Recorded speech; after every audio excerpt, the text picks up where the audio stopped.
Ay, magandang araw guys. Ito yung ginagawa namin dito sa Bulacan. So, ayan guys, nagbaklas na kami ng yero kasi lahat talaga ano na pangit na yung yero, palitin na, butas-butas.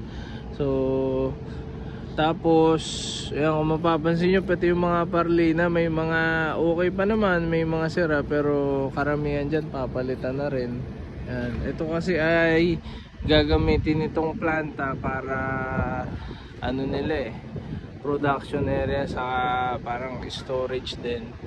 So yan, kaya pina-repair nila yung roof. Ayan. So magmula dyan hanggang ayan, dun sa gitna niyan, yung gitna niyang bukas na yan, hanggang dyan yung gagawin namin.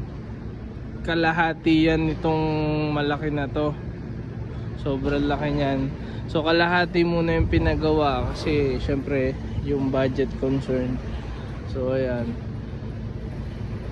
pagkabaklas nito lahat, pagkabaklas nitong ano ng mga roof, ayan, i-prepare na yung mga trusses dyan, saka magre-repaint yan lahat, i-repaint yan, ituturko, i-repaint para matibay. Tapos maghihinang nung mga CPAR lines.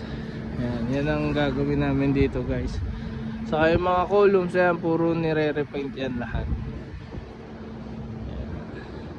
Yung team namin guys nag-break time kaya wala dito.